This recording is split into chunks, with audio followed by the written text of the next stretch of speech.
Hola, es un placer tenerte aquí. Antes de comenzar, suscríbete al canal y dale like al vídeo. Mi nuera me miró con una frialdad que nunca le había conocido. Estábamos sentados en la mesa del comedor, aún con los platos del almuerzo sin recoger, cuando soltó las palabras como cuchillos: ahora que tu marido ha muerto, haz las maletas y no vuelvas nunca más. Mi hijo, sentado a su lado, ni siquiera me miró. Solo asintió con una mueca de aprobación, como si aquella sentencia ya estuviera decidida desde antes. Me temblaron las manos, pero no mostré debilidad. Era como si el aire se hubiera congelado entre nosotros.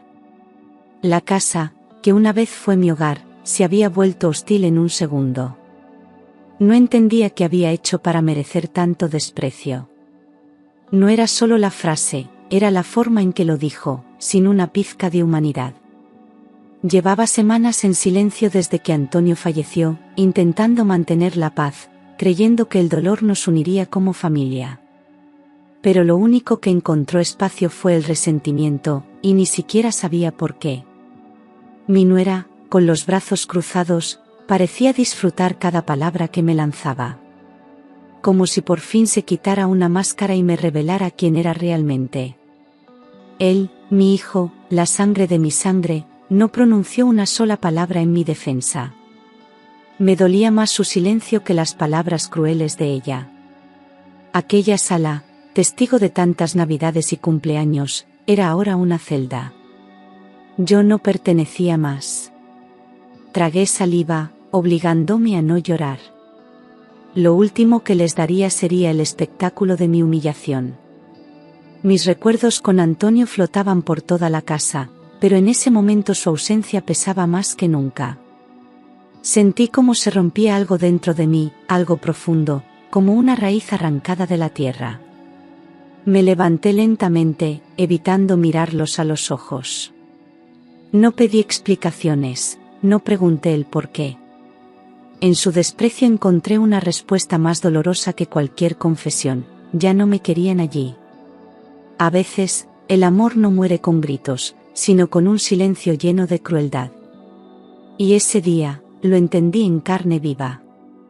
Pensé que eso había sido todo, pero mi hijo, como si quisiera destruir lo que quedaba de mí, añadió con una calma aterradora: además, esa casa nunca fue tuya.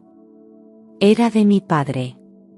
Sus palabras me atravesaron como una estocada en el pecho. Quise responder, pero no me salía la voz.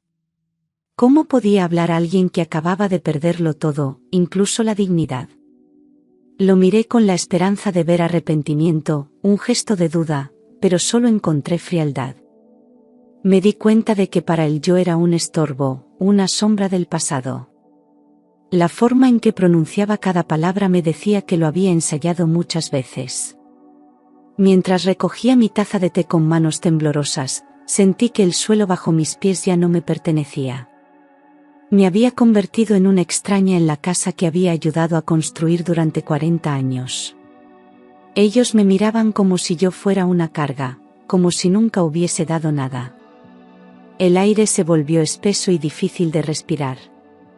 Recordé el primer día que Antonio y yo entramos en esa casa, llenos de sueños, de promesas, de vida por delante.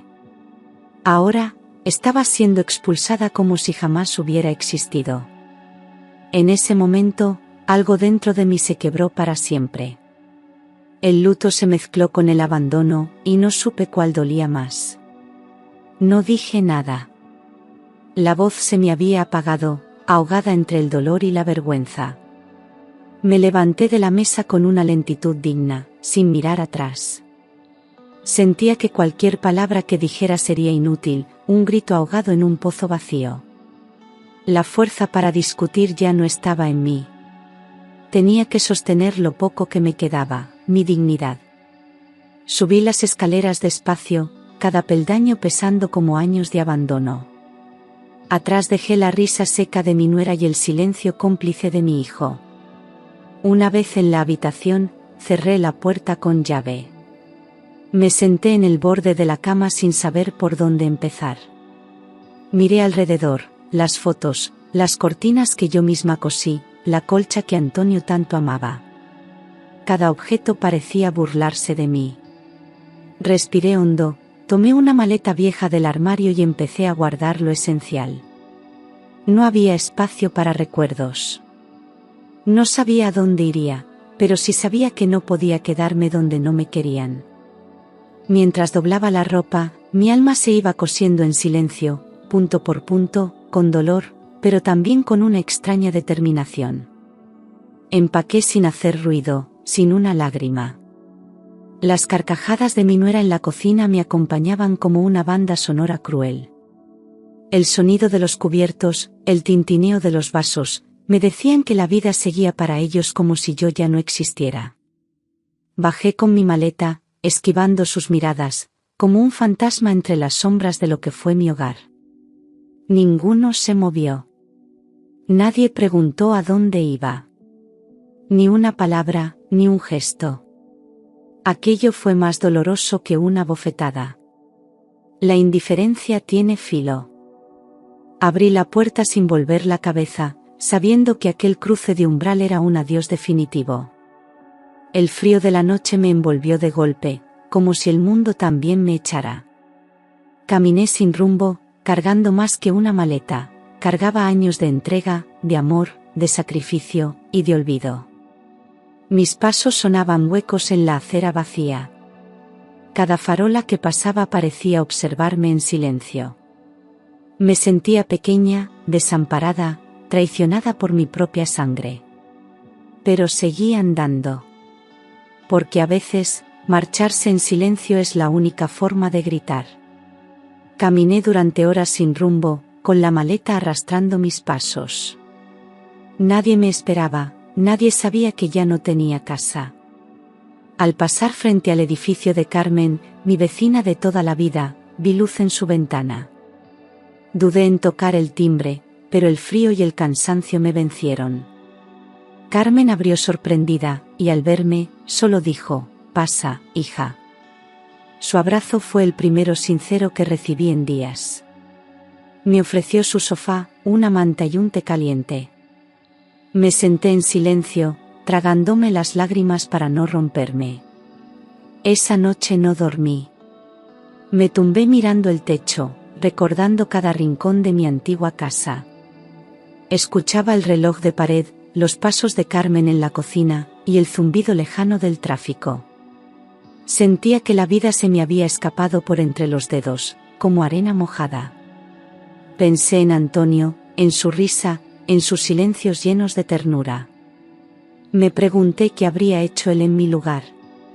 Tal vez habría enfrentado a todos con su calma firme, o tal vez se habría ido en silencio, como yo.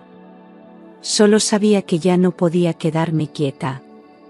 Algo dentro de mí empezaba a despertarse. Cuando amaneció, me levanté sin hacer ruido, agradecida por el techo y la bondad de Carmen. No quise desayunar, tenía un nudo en el estómago. Caminé directo hacia el banco donde Antonio y yo teníamos la cuenta conjunta. Llevaba documentos en el bolso, por si acaso, aunque no sabía bien qué buscar. Tenía la intuición de que mi marido había dejado algo sin resolver. En vida, siempre fue previsor, cuidadoso hasta el último detalle. Recordé que una vez mencionó papeles guardados en una carpeta negra, pero nunca pregunté más. Aquella intuición era mi única guía. Al llegar al banco, pedí hablar con el director, un hombre que conocía a Antonio desde hacía años. Me miró con atención, reconociéndome al instante. Le expliqué que mi marido había fallecido y que necesitaba saber si había movimientos pendientes o documentos a mi nombre. Él asintió y, tras revisar en el sistema, su expresión cambió levemente. Me pidió que lo acompañara a una sala más privada. Algo había encontrado. Mi corazón latía con fuerza mientras me abría la puerta. En su mano llevaba una carpeta cerrada con una cinta roja. Yo no sabía que esa carpeta cambiaría mi vida. Nos sentamos frente a frente. El director me pasó la carpeta y me miró con una seriedad respetuosa. «¿Usted es la señora Clara, esposa del señor Antonio Ruiz?». Asentí sin voz. Él abrió la carpeta con cuidado y sacó un sobre con mi nombre escrito a mano. Me lo entregó sin decir nada más. Con manos temblorosas, rompí el sello y desplegué las hojas. Eran papeles notariales, con firmas, sellos y fechas. Empecé a leer. Era una copia del testamento de Antonio, fechada 3 años atrás. Las palabras me costaban de entender, pero una frase me dejó paralizada. Declaro como heredera universal de todos mis bienes a mi esposa, Clara Morales. Seguí leyendo y encontré enumeradas propiedades, cuentas, incluso un terreno del que no sabía nada. No podía creerlo. Todo lo que habían intentado arrebatarme, era legalmente mío. Me cubrí la boca con las manos, tratando de procesar. El director me dijo en voz baja que todo estaba en regla, y que mi hijo no podía disponer de nada sin mi autorización. Sentí un vértigo enorme, como si el mundo hubiera girado. Pero esta vez, a mi favor. No sabía si reír o llorar. Solo sabía que aquello era un renacer. Salí del banco con los papeles en el bolso y el alma en estado de shock. Caminaba sin rumbo, sin poder apartar de mi mente el nombre de Antonio, su letra en el sobre, su intención tan clara. Había pensado en mí hasta el final, había dejado todo preparado, y aún así, me habían echado como si no valiera nada. Me senté en un banco del parque, mirando los árboles sin verlos. Recordé la última conversación que tuvimos, semanas antes de que enfermara. Me dijo que confiaba en mí para todo, y yo, ingenua, creí que hablaba de cosas pequeñas. Él sabía más de lo que me contó. Sabía lo que vendría después. Era evidente que mi hijo y su esposa ignoraban ese documento, o tal vez lo ocultaron deliberadamente. Pero ya no importaba.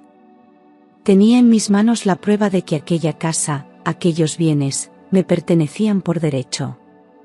No por lástima, no por capricho, sino porque Antonio así lo había querido.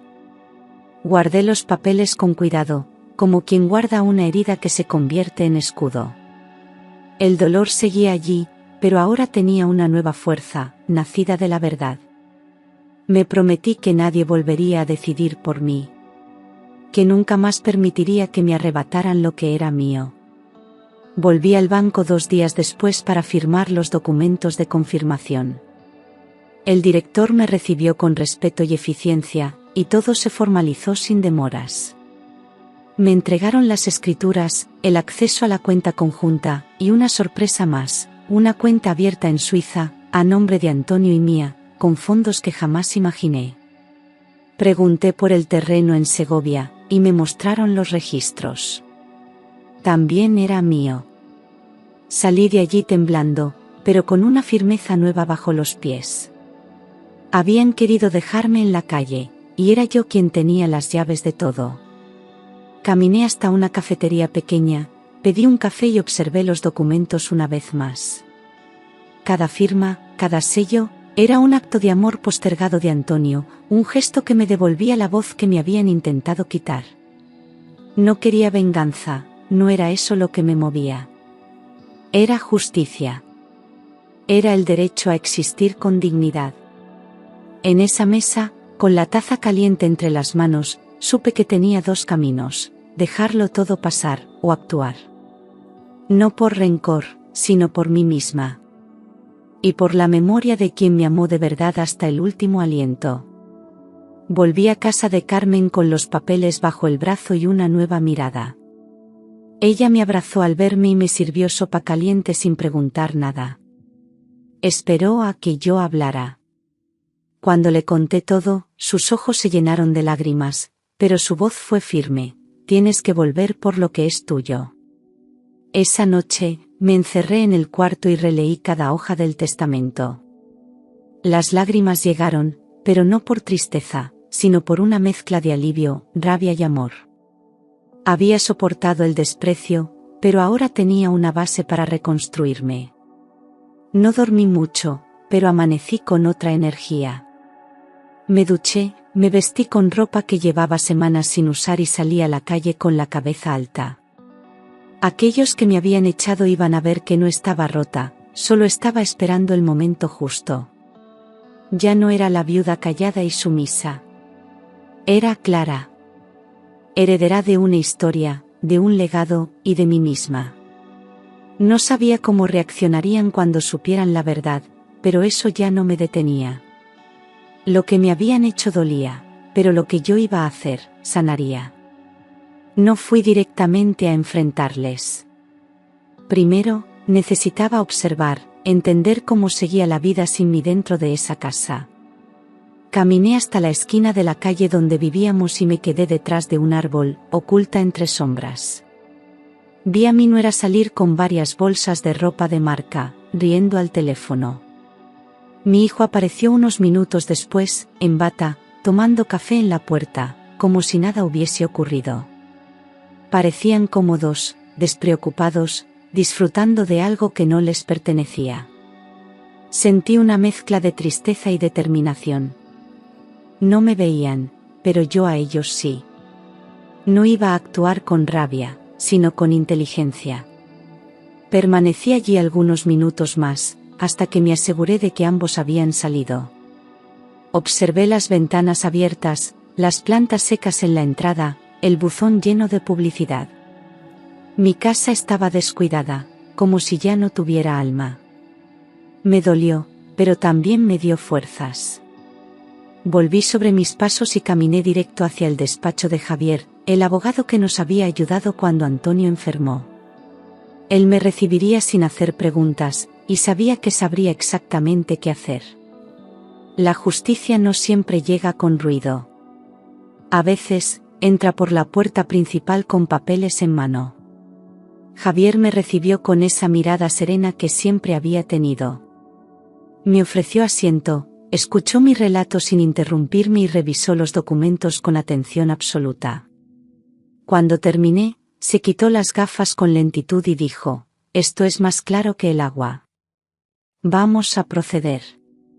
Me explicó que el testamento tenía total validez legal y que la ocupación de la casa por parte de mi hijo era, en términos jurídicos, ilegítima. Le pedí que todo se hiciera con discreción, sin escándalos. No quería venganza, quería recuperar mi espacio, mi derecho a respirar tranquila. Javier comprendió al instante. Comenzó a redactar la notificación. Firmé los papeles con mano firme. Cada trazo de mi firma era una forma de recuperar mi voz. Javier se encargaría de todo, él gestionaría el envío de la notificación oficial, y les daría un plazo para abandonar la casa. Me sentí segura por primera vez en semanas. Sabía que me esperaban momentos incómodos, tal vez dolorosos, pero ya no tenía miedo. Me despedí de Javier con gratitud sincera, y al salir de su despacho, el sol parecía más claro. Aquella ciudad que días antes me parecía hostil ahora me recibía como una aliada. Era el principio de mi retorno, no como víctima, sino como dueña de mi historia. 3 días después, el cartero entregó la notificación en mano, según lo acordado. Mi nuera la recibió, y al leerla, su rostro se transformó por completo. Desde lejos, observé la escena. Gritó el nombre de mi hijo con desesperación, y ambos entraron de nuevo a la casa, como si quisieran huir de lo inevitable. Tenían 72 horas para desalojar la vivienda. Yo no estaba allí para verlo todo, pero Javier me describió cada detalle con precisión. No sentí placer, solo una calma profunda. La ley me había devuelto lo que me correspondía, sin necesidad de levantar la voz. Esa misma tarde, mi hijo me llamó. No respondí. Luego, me dejó un mensaje lleno de palabras confusas, mezclando justificaciones y súplicas. No había odio en mí, pero tampoco había espacio para sus mentiras. Carmen me observaba en silencio mientras guardaba los documentos en una carpeta nueva. «Has hecho lo correcto», me dijo, y yo asentí. Aquella casa no era solo ladrillos, era memoria, era dignidad. Nadie tenía derecho a expulsarme de mi historia. El reloj había empezado a contar, y por primera vez, no era yo quien esperaba, eran ellos. No pasó mucho tiempo antes de que mi teléfono sonara con insistencia. No contesté, pero al poco rato, recibí un mensaje de voz de mi nuera. Su tono era histérico, desbordado por la furia. ¿Cómo te atreves? Después de todo lo que hicimos por ti, gritaba entre sollozos y rabia. Escuché cada palabra con el corazón sereno. No respondí. No merecía explicación quien había sabido herir sin remordimiento. El sonido de su voz me recordaba que, al final, el tiempo pone a cada uno en su sitio. Yo no había buscado venganza, solo justicia. Carmen, que estaba a mi lado, me miró y negó con la cabeza. No te dejes arrastrar por esa gente, murmuró. Tenía razón. Aquella mujer que un día fingió respeto, ahora mostraba su verdadero rostro. Ya no era la nuera preocupada por el bienestar familiar, era una invasora descubierta. Su grito no era dolor, era miedo a perder lo que nunca le perteneció. Me limité a borrar el mensaje. No le debía nada, y menos aún una respuesta. El silencio, en ocasiones, es la mejor defensa frente a quienes solo saben herir. Al día siguiente, fue mi hijo quien apareció en la puerta de casa de Carmen. Llamó con suavidad, y al abrir, lo vi con los ojos hinchados, el rostro apagado, como si el mundo se le hubiera caído encima. Mamá, por favor, escúchame, suplicó. Carmen quiso intervenir, pero le pedí que me dejara sola con él. Nos sentamos en el patio trasero, entre macetas y el aroma a albahaca. Durante minutos no dijo nada, hasta que finalmente rompió a llorar. Me contó que se sentía atrapado, que había dejado que su esposa decidiera por él, que no supo cómo reaccionar. Le escuché en silencio, con el corazón dividido. No era fácil ver llorar a un hijo, incluso después de tanto dolor. Me dijo que se sentía culpable, que cada noche pensaba en su padre, en lo que él habría querido. Pero no podía borrar lo que había hecho. La traición no desaparece con lágrimas. Le expliqué que necesitaba tiempo para entender si ese llanto era sincero o fruto del miedo a perderlo todo. No le grité, no le abracé. Solo lo miré a los ojos y le dije que era tarde para fingir inocencia. No vine al mundo para que mi propia sangre me desterrara. Antes de marcharse, me pidió una oportunidad. Dijo que estaban dispuestos a irse de la casa, pero que no quería perderme del todo. Tú eres mi madre, insistía, como si esa frase lo limpiara de todo lo anterior. Le miré con una calma que me sorprendió incluso a mí. Le dije que podía quedarse con una condición, que se separara de su esposa y comenzara de nuevo, esta vez como un hombre con principios. Sus ojos se abrieron de par en par, y su rostro palideció. No esperaba esa respuesta. Titubeó. No dijo sí. No dijo no. Solo se levantó y se marchó. Volvió la vista atrás una sola vez antes de cruzar la puerta. Quise creer que había algo de verdad en sus palabras, pero aprendí que el amor sin respeto solo destruye. Carmen volvió a sentarse a mi lado, me ofreció un trozo de pan recién hecho y me dio la mano. No dije nada más aquel día. No me sentía vengada, me sentía libre. Había puesto mis límites, y eso era suficiente. A veces, protegerse también es un acto de amor. Y yo acababa de elegir amarme, después de tanto olvido. El cuarto día por fin llegó. Desde la esquina, observé cómo una furgoneta de mudanza se aparcaba frente a mi antigua casa. 2 hombres bajaban cajas mientras mi nuera daba órdenes con el rostro desencajado. Mi hijo no apareció. La puerta quedó abierta durante horas, y vi cómo sacaban muebles, bolsas, incluso algunas de mis cosas que nunca me devolvieron. Era una escena triste, pero necesaria. No sentí alegría, sentí cierre. Esa casa les había dado cobijo, pero nunca les perteneció. Y ahora, por fin, se marchaban. Cuando todo estuvo vacío, cerraron la puerta con un portazo y se subieron al coche sin mirar atrás. Me acerqué después de que la furgoneta se alejase. La fachada estaba sucia, las ventanas rotas, las plantas secas. Era evidente que su partida no fue pacífica, querían dejar una huella de rencor. Entré con la llave en la mano, la misma que guardé todo ese tiempo. Al cruzar el umbral, el silencio me recibió como una vieja amiga. No había nadie, solo yo y los restos de una historia maltratada.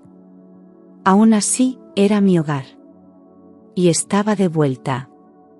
Recorrí las habitaciones una por una, tocando las paredes como quien despierta una casa dormida. Todo estaba revuelto, polvoriento, con objetos tirados en el suelo. Me senté en mi sillón, ese que Antonio usaba cada tarde para leer. Cerré los ojos y respiré hondo. Sentí su presencia en cada rincón, como si él supiera que al final volvería. No lloré. Me limité a permanecer allí, en silencio, reconociendo lo que había sido mío todo el tiempo. La casa ya no era símbolo de dolor, sino de resistencia. Me había marchado rota, y regresaba entera. Pasé la noche en el sofá, con una manta vieja y una taza de té. No dormí mucho, pero tampoco lo necesitaba. Sentía una paz nueva, esa que solo llega cuando una mujer deja de pedir permiso para existir. A la mañana siguiente, abrí todas las ventanas y dejé que la luz entrara sin miedo. El aire fresco parecía llevarse los últimos restos de amargura. Por primera vez en mucho tiempo, desayuné en mi cocina, en mi taza, con mi pan. Estaba sola, sí. Pero no estaba vacía. Había vuelto a casa, y también a mí. Pasé los días siguientes limpiando cada rincón con esmero, como si con cada trapo también sanara una herida. Tiré lo que no servía, guardé lo que aún tenía valor, y decidí transformar los espacios. Llamé a una jardinera local para que me ayudara con el patio. Plantamos flores nuevas, recortamos ramas secas y devolvimos color a lo que estaba apagado. Pinté las paredes con tonos cálidos y colgué cortinas ligeras que dejaban entrar la luz. Poco a poco, la casa fue volviendo a ser hogar. No uno perfecto, pero sí mío. Y eso bastaba. A medida que recuperaba el espacio, también me recuperaba a mí. Empecé a andar erguida, a salir con más frecuencia, a volver a mirar a las personas a los ojos. Algunos vecinos me saludaban con timidez, otros con afecto sincero. No expliqué nada, no hacía falta. La casa hablaba por sí sola. Mis manos olían a jabón y tierra, mis días se llenaban de tareas pequeñas pero significativas. Ya no vivía en función de otros. Cada flor que florecía en el jardín era una forma de decir, sigo aquí, viva, y no me han vencido. Mientras ordenaba la estantería del salón, encontré un libro de Antonio que no recordaba haber visto en años. Al abrirlo, algo cayó entre las páginas, una hoja doblada con su caligrafía reconocible. Me temblaron las manos al desplegarla. Si estás leyendo esto, es que me he ido, comenzaba. Sentí un nudo en la garganta, pero seguí leyendo. No permitas que te hagan daño. Esta casa es tuya. Y tu valor no depende de nadie más. Las lágrimas bajaron por mis mejillas sin pedir permiso. Era como escucharle una vez más, en su tono suave, lleno de certeza. Me senté en el suelo, con la carta sobre el pecho, como si al tenerla cerca pudiera abrazarlo de nuevo. Aquel mensaje no era una despedida, era una guía. Me hablaba desde el amor, desde la protección silenciosa que siempre me ofreció. Comprendí que Antonio había previsto lo que podía suceder, y quiso dejarme algo más que bienes, me dejó fuerza. Guardé la carta en un cajón especial, junto a nuestras fotos. Ya no dolía tanto su ausencia. Ahora sentía que su voz me acompañaría siempre. Esa carta fue el último regalo de un amor verdadero. Con el documento de la cuenta en Suiza, regresé al banco para acceder a los fondos. Todo estaba en regla, y la cantidad me permitió respirar sin miedo al futuro. No quería lujos, solo independencia. Compré un pequeño apartamento en las afueras para alquilarlo, como inversión segura. Me asesoré, aprendí lo necesario y firmé sin dudar. Por primera vez, manejaba dinero sin pedir permiso. Sentí orgullo, no por la cifra, sino por el control. Había pasado de ser invisible a dueña de mis decisiones. No lo conté a nadie. Aprendí que la discreción protege más que cualquier muro. Caminaba por la ciudad con otra postura, más firme, más consciente de lo que valía. No necesitaba vengarme, ni gritar lo logrado. Bastaba con vivirlo. Me inscribí en un taller de lectura, retomé mis paseos por el parque, volví a mirar el cielo sin miedo. El dolor había dejado cicatrices, sí, pero también había abierto puertas. Ya no era solo la viuda de Antonio. Era Clara. Clara entera, completa, con heridas, pero caminando sola y con paso firme. Una tarde de domingo, mientras regaba las plantas del balcón, escuché el timbre sonar con insistencia. Al abrir la puerta, no podía creer lo que veía. Era mi nieta. Estaba más alta, más seria, con los ojos apagados. No dijo nada al principio. Me miró, tembló y luego se lanzó a mis brazos. Abuela, lo siento. Mamá me prohibía verte, murmuró entre sollozos. Le acaricié el pelo sin poder hablar. Era como si una parte de mí que había quedado en pausa volviera a respirar. Entró en casa como si nunca se hubiera ido. Se sentó en la cocina, aceptó un vaso de leche caliente y me contó cómo había sido todo este tiempo. Me escuchaba hablar con una mezcla de nostalgia y necesidad. Tenía hambre de amor, de raíces, de verdad. Le hablé de Antonio, de cómo era cuando ella era pequeña, de las canciones que le cantábamos. Volvió a reír. Esa tarde no necesitábamos nada más. Habíamos recuperado algo perdido sin saber cómo, y prometimos no soltarlo nunca más. Desde aquella primera visita, mi nieta empezó a venir cada fin de semana. No necesitábamos grandes planes, bastaba con hornear juntas un bizcocho, regar las plantas o ver una película vieja en el sofá. Me preguntaba por su abuelo, por mi infancia, por cómo era la vida sin móviles ni redes sociales. Yo le contaba con detalles, como quien devuelve un legado. Ella escuchaba con atención, como si cada palabra le devolviera algo que había perdido. Poco a poco, su tristeza se fue diluyendo. Volvió a reír, a hacer preguntas, a llamar abuela con ternura. A veces le preparaba su plato favorito o le dejaba cartas escondidas en su mochila para que las leyera al llegar a casa. Su presencia llenaba la casa de una alegría que creí olvidada. Me sentía útil, viva, acompañada. La relación que habíamos perdido por culpa de los adultos, ahora renacía con más fuerza. No hablábamos de su madre ni de mi hijo. Éramos ella y yo, reconstruyéndonos con cada momento compartido. Y en ese lazo, yo también encontraba sanación. Porque en los ojos de esa niña, veía el futuro, limpio de rencor. Una mañana desperté con una idea fija en la mente. Quería abrir una librería con cafetería. Siempre me había gustado leer, y en el barrio había un local antiguo que llevaba meses cerrado. Pedí cita con el propietario, visité el lugar y supe, al instante, que ese sería mi nuevo comienzo. Usé parte del dinero heredado para comprarlo, y contraté a una pareja joven para ayudarme con las reformas. Pintamos las paredes, colocamos estanterías de madera clara, y llenamos el espacio de plantas y luz natural. No quería un negocio, quería un refugio. Y lo estaba creando. Llamé al local, Página Clara, un juego de palabras entre mi nombre y mi historia.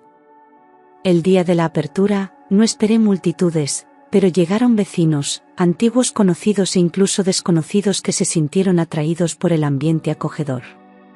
Ofrecíamos café, libros, tartas caseras y conversaciones. Allí organizábamos lecturas, talleres y encuentros literarios. Era un lugar donde la soledad no tenía sitio. Cada rincón hablaba de superación, de dignidad recuperada, de vida después del dolor. Por primera vez, sentí que no solo había sobrevivido, estaba floreciendo. Pasaron varios meses hasta que volvió a aparecer. Llegó una tarde cualquiera, cuando ya estaba por cerrar la librería. Llevaba una mochila al hombro, la barba crecida y los ojos hundidos. No era el hombre arrogante que me había echado de mi propia casa. Era otro. ¿Puedo hablar contigo?, preguntó con voz baja. Le invité a sentarse, pero no dentro del local. Nos quedamos en la terraza, donde el aire era libre y las heridas podían respirar. Me dijo que se había separado, que no tenía a dónde ir. Que no buscaba dinero, sino refugio. Le observé sin interrumpir. El hijo que había criado estaba allí, pero también lo estaba el hombre que me había humillado. He pensado en ti todos los días, dijo, pero no sabía cómo volver. Yo sí sabía cómo no hacerlo. No abrí la puerta de casa. Le ofrecí un café, nada más. El silencio entre nosotros fue más sincero que cualquier excusa. Le dejé claro que el respeto no se mendiga, se construye. Y que yo no estaba obligada a perdonar a quien solo volvió cuando lo perdió todo. A veces, amar también es saber cerrar la puerta. Después de aquel encuentro con mi hijo, no volví a saber de él durante semanas. Me dejó una nota escrita a mano que encontré en el buzón. Decía, el amor no se exige. El respeto se planta con actos. Tú me diste todo, y yo lo arranqué sin mirar. La leí una vez y la guardé, no por apego, sino por cierre. No necesitaba más explicaciones. Lo que había que entender, ya lo había entendido. Él eligió alejarse y yo elegí continuar sin miedo. Me dolía, sí, pero no desde la rabia, sino desde la dignidad. La justicia emocional no siempre se ve, pero se siente. Es ese momento en que una mujer ya no necesita que le reconozcan lo que vale. El perdón no se mendiga, se construye con tiempo, verdad y coherencia. Y él aún estaba muy lejos de eso. Mi vida seguía, no por rencor, sino por amor propio. Le deseaba paz, pero no le ofrecí lugar. No porque no le quisiera, sino porque aprendí que querer no es tolerar todo. Y yo ya no toleraría lo que me rompía. La librería se convirtió en un punto de encuentro para almas tranquilas. Organizábamos lecturas poéticas, tardes de té, debates sobre libros y vida. A veces venía gente que no leía, pero se quedaba por la paz del ambiente. Yo les servía café, les recomendaba títulos, les escuchaba. Me hice amiga de mujeres valientes, de jóvenes curiosos, de abuelos solitarios. El barrio empezó a conocerme como la señora Clara, la de los libros, y me gustaba ese nombre. Ya no era la madre de nadie, ni la esposa de Antonio. Era yo. Clara sin apellidos ajenos. También donaba libros a escuelas, organizaba meriendas para niños y daba espacio a artistas locales. Mi nieta me ayudaba los sábados. Se encargaba del rincón infantil y tenía una risa que iluminaba el local. Compartíamos secretos, recetas y confidencias. Ella me devolvió la fe en el futuro. La soledad se había ido. No porque alguien llenara el hueco, sino porque yo misma me reconstruí. Había descubierto algo que nadie podía quitarme, mi libertad. Y vivir en paz, con propósito, se había convertido en mi mayor victoria. Hoy escribo esta historia sentada en el porche trasero, viendo cómo el sol cae lentamente detrás de los tejados. La brisa mueve las hojas del limonero que planté el año pasado, y todo está en silencio. Un silencio amable, lleno de vida. Ya no soy la mujer que callaba, que se escondía tras la voz de otros. He llorado, he perdido, he sido olvidada, pero también he renacido. Esta casa volvió a ser mi hogar, no por los muros, sino por lo que construí dentro de mí. Y eso no lo destruye nadie. Guardo las cartas de Antonio, las risas de mi nieta, las miradas de quienes cruzaron por mi librería buscando algo más que un libro. Soy Clara, fuerte sin necesidad de gritarlo, dueña de lo que siento, herencia viva de una historia que no se borró. No hay final feliz perfecto, pero hay finales en paz. Y este, para mí, lo es. Porque elegí quedarme conmigo, escucharme, respetarme. La última página no es una despedida. Es un comienzo sereno. La historia de una mujer que, al final, se eligió a sí misma.